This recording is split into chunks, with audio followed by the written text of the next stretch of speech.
Rescue. Just before 10 a.m. today, Clearwater Fire and Rescue, along with the Clearwater Police Department, responded to a house in the 1000 block of El Dorado Avenue for a medical-related call. It was discovered at that time Terry Bollea, also known as Hulk Hogan, was experiencing a serious medical-related issue.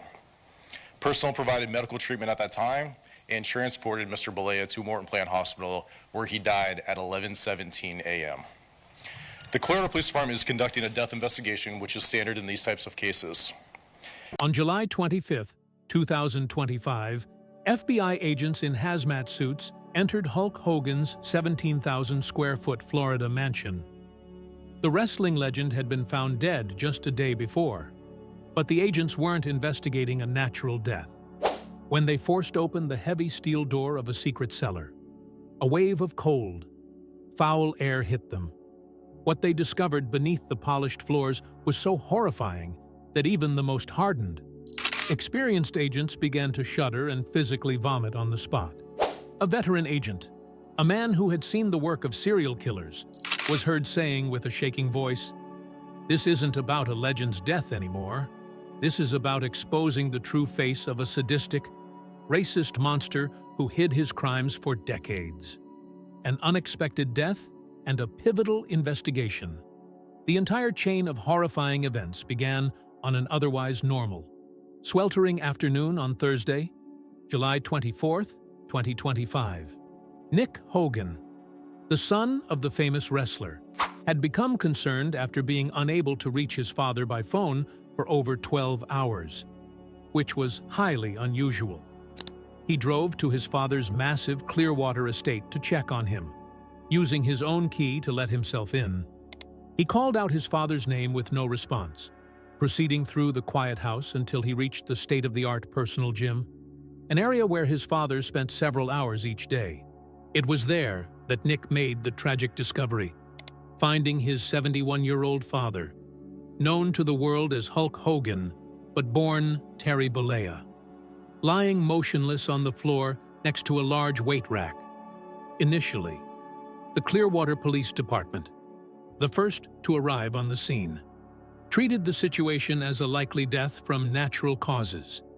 Given Hogan's age and his physically demanding career, a sudden heart attack or stroke seemed like the most logical explanation for his passing. The scene itself appeared to support this theory, as there were no obvious signs of a struggle. No weapons were found, and the gym's main door had been locked from the inside.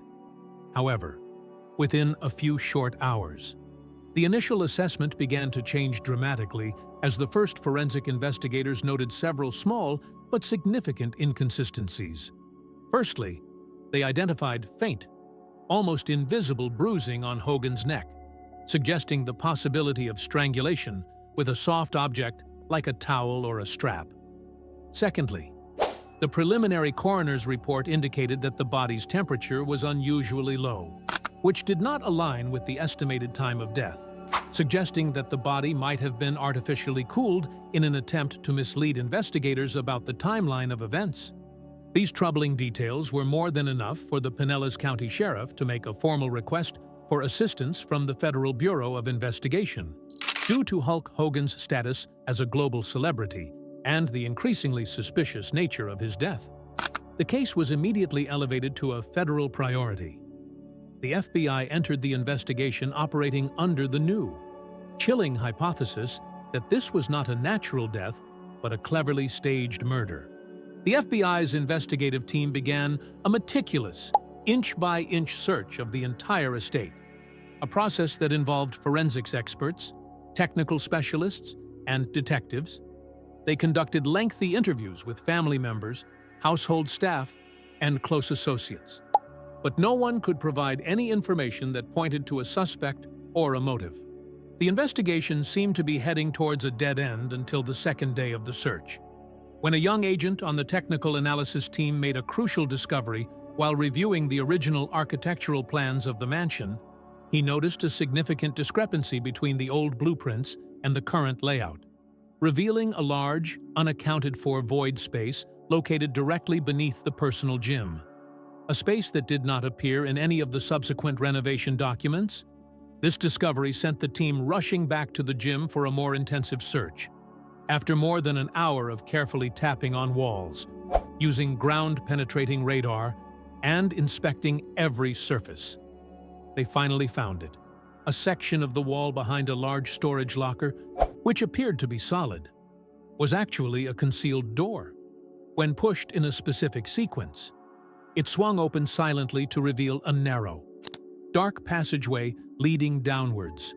This passage, and the room it led to, was a complete secret, its existence unknown to anyone in the family, including Nick Hogan, who had spent a significant part of his life in that very house. At the bottom of a steep concrete staircase was a formidable steel door, secured with a complex electronic keypad lock. After the FBI's technical experts managed to bypass the security system and force the door open, the darkest secret of Hulkamania was finally exposed to the light. A horrific discovery: the torture chamber below. The moment the heavy steel door creaked open, the overwhelming stench of old blood, sweat, and what could only be described as pure fear assaulted the agent's senses. The room beyond was a rectangular concrete bunker, measuring approximately 50 square meters, and it was immediately clear that it had been constructed for a single, terrifying purpose: to inflict unimaginable pain while keeping it completely hidden from the outside world. The walls and ceiling were lined with thick, professional-grade acoustic foam, the same kind used in recording studios, which would have made it impossible for any screams or sounds of a struggle to escape. A silent, industrial-grade ventilation system continuously circulated the air, designed to operate without making any discernible noise that could be heard from the gym above. In each of the four corners of the room, a high-definition surveillance camera was mounted, with all of them aimed directly at the center of the space. In that center sat a horrifying piece of custom-built furniture, a heavy metal chair, bolted directly into the concrete floor. It was disturbingly similar in design to an archaic medical or dental chair, and it was outfitted with thick leather straps and metal buckles designed to completely immobilize a person's arms, legs, neck, and torso. Next to this chair stood a stainless steel table, upon which a terrifying array of instruments was neatly arranged. There was a collection of electric shock devices, including cattle prods with various attachments, as well as pliers, clamps, surgical scalpels, and a variety of other metal tools, each designed to inflict a specific kind of pain: the cold. Bare concrete walls served as a silent testament to the horrors that had unfolded within them. They were covered in countless dark stains of dried blood, some so old they had turned almost black, while others appeared much newer, with a dark reddish hue, indicating recent activity. It looked as though someone had made a hasty and incomplete attempt to wipe the walls clean, under the revealing glow of forensic lights. The walls also showed numerous scratch marks, the desperate traces of fingernails clawing at the concrete in a futile attempt to escape. However, the most shocking element of the room was on the wall directly opposite the entrance. A massive whiteboard, covering nearly the entire surface, served as a grotesque trophy list. On it, written in black and red marker, were dozens of names. Next to each name was a small passport-sized photograph, a series of dates, and a notation about the person's status. A quick scan of the photos revealed a single, horrifying common thread that connected every person on the board. They were all black. The faces on the board represented a wide range of individuals from different walks of life. There were young, up-and-coming wrestlers from smaller promotions, backstage crew members who had worked at WWE events, several fans who had once posed for pictures with Hogan, and even a few volunteers who had worked alongside him at charity functions. Hogan had meticulously added notes next to each entry. Some names were marked with the chilling words "processed," written in bold red ink, followed by a date from years past.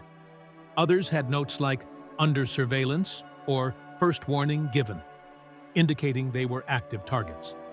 The FBI's forensic team quickly concluded that the cellar had been in active use for a very long time. By analyzing the age of the various bloodstains and the layers of dust on less disturbed surfaces, they estimated that Hogan had been using this secret chamber for at least 15 years, based on the extensive list on the wall and other evidence they were beginning to uncover. Investigators believed that a minimum of 8 to 12 victims had been brought into this room. The fate of those individuals marked as processed became the most urgent and terrifying question of the entire investigation. The archives of a predator, undeniable proof of atrocities, the thorough search of the secret cellar, along with a hidden safe found within it, unearthed a massive and meticulously organized archive of evidence that documented Hogan's horrific crimes in his own words and actions. Inside a large, fireproof safe concealed behind the whiteboard, agents found hundreds of individual files, dozens of videotapes, and a thick stack of handwritten journals.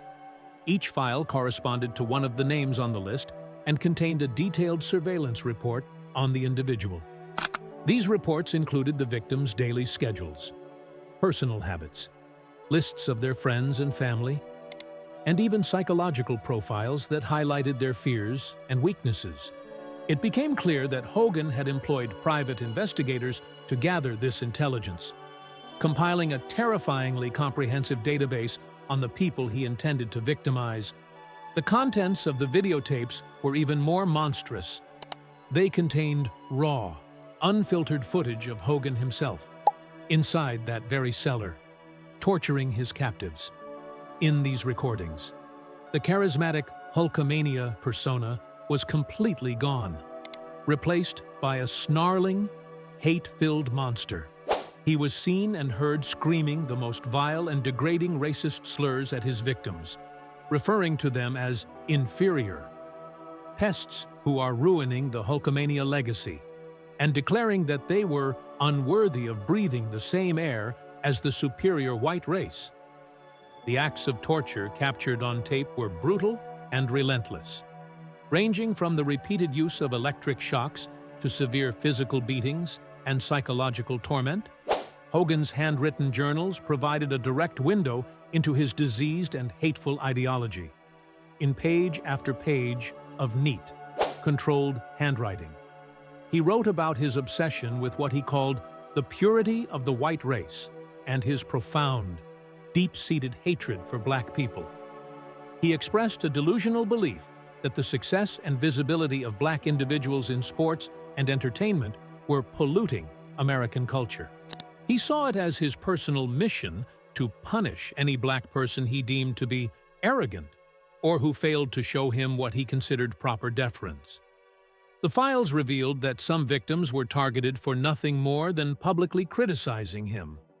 One file, belonging to a black sports journalist who had written an article years ago about Hogan's past racist comments, included a video of the journalist being strapped to the chair and electrocuted until he passed out.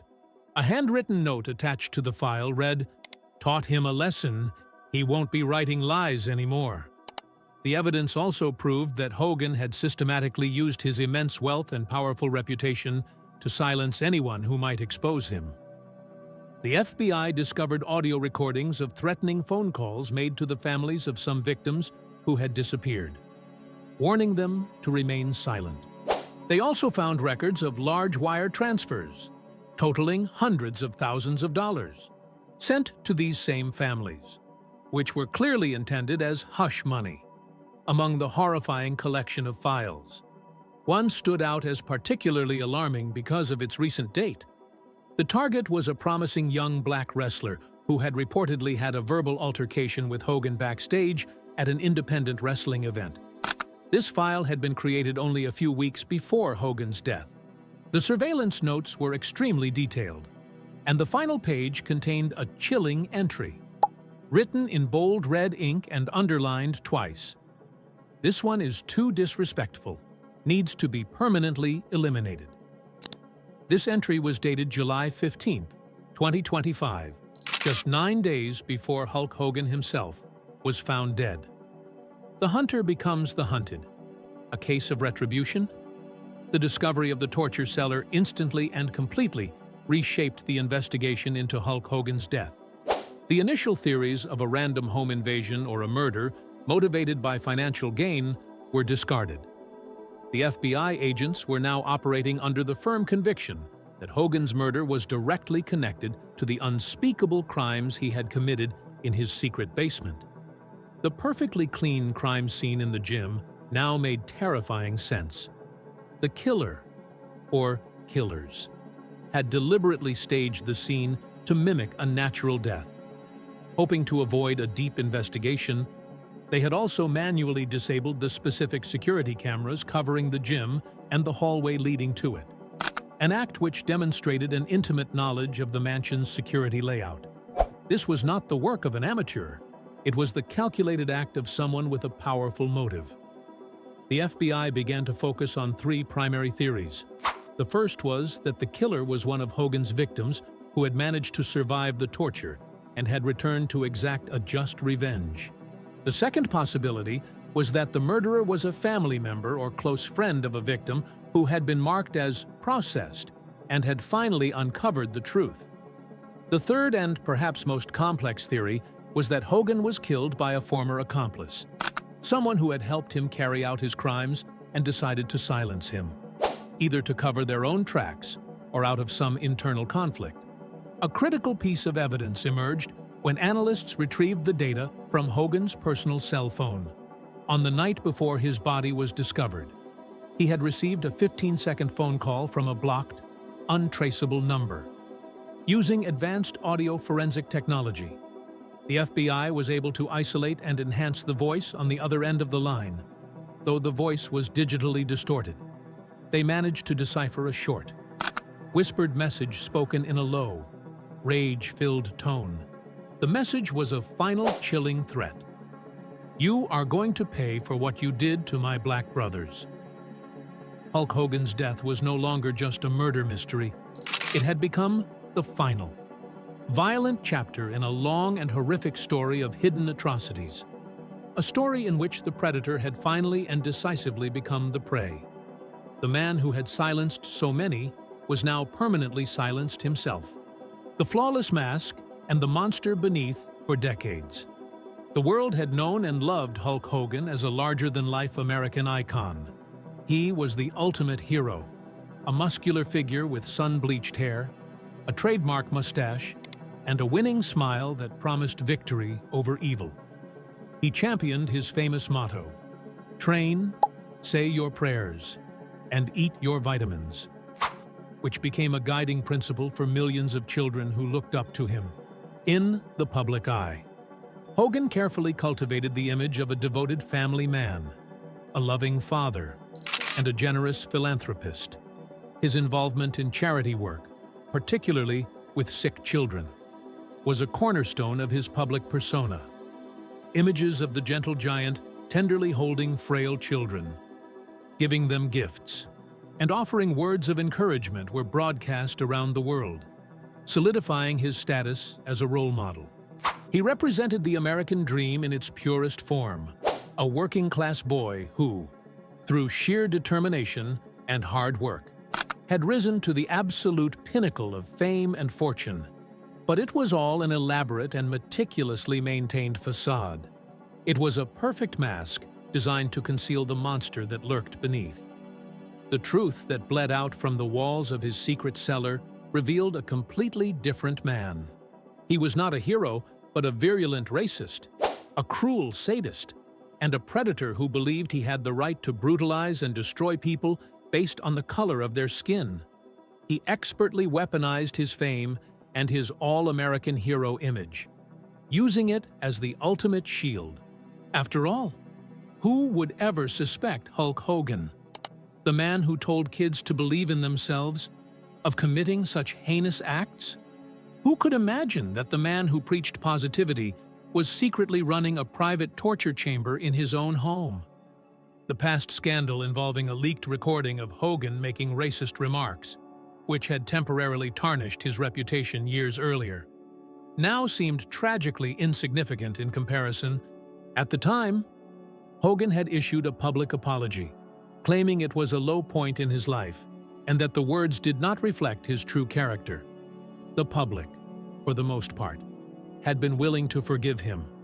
But the FBI now stated unequivocally that those words were not a mistake.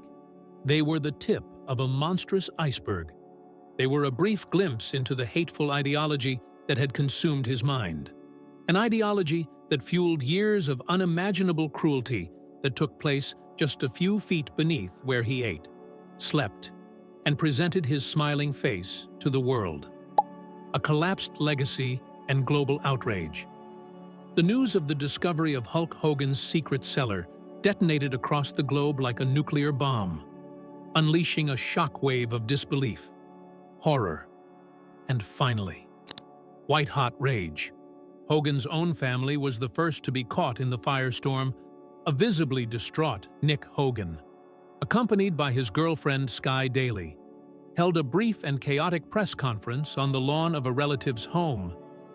"We are completely and utterly shocked and horrified," Nick stated, his voice cracking with emotion.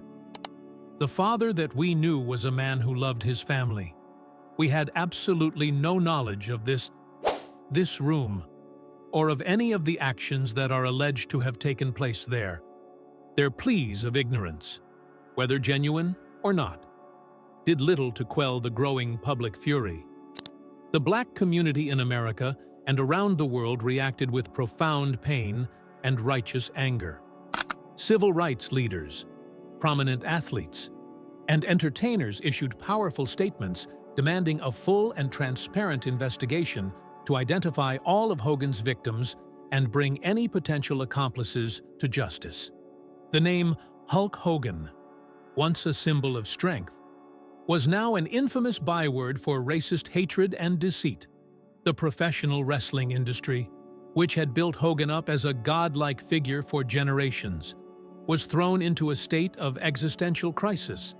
Wrestlers of all races and backgrounds expressed their disgust and revulsion.